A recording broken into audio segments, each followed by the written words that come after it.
एक बार की बात है, बहुत सारे चूहों ने विजयनगर के लोगों को परेशान कर रखा था। चूहों से छुटकारा पाने की बहुत कोशिश की गई। अंत में इस समस्या के हल के लिए राजा ने घोषणा की कि चूहों को पकड़ने के लिए प्रत्येक परिवार को एक एक बिल्ली दी जाएगी। बिल्ली की देखरेख का बोझ लोगों पर न पड़े, इसलिए प्रत्येक घर को एक एक गाय भी दी गई, जिससे कि उस गाय का दूध बिल्लियों को पिलाया जा सके। राजा का यह निर्णय तेनालीरामा को पसंद नहीं आया और राजा को समझाने के लिए उसने एक योजना बनाई।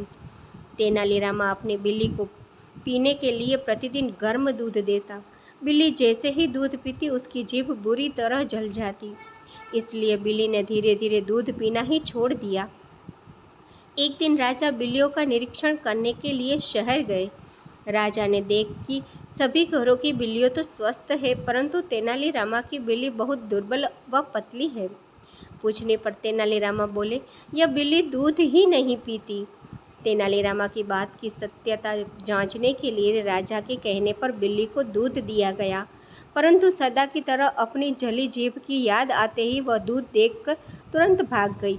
राजा समझ गए कि अवश्य ही इसके तेनालीरामा की कोई चाल है। इससे अवश्य ही कुछ ऐसा किया है जिससे कि बिल्ली दूध को देखते ही भाग जाती है।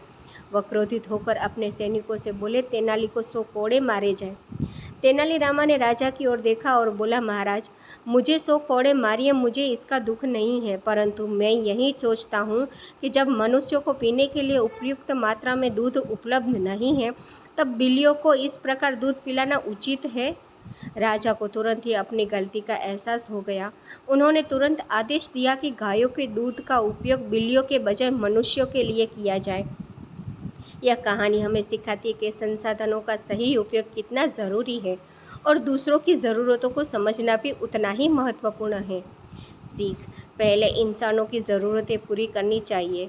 बुद्धिमानी से लिया गया निर्णय ही सही होता है।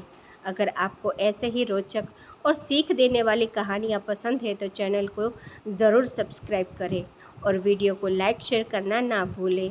Thank you for watching.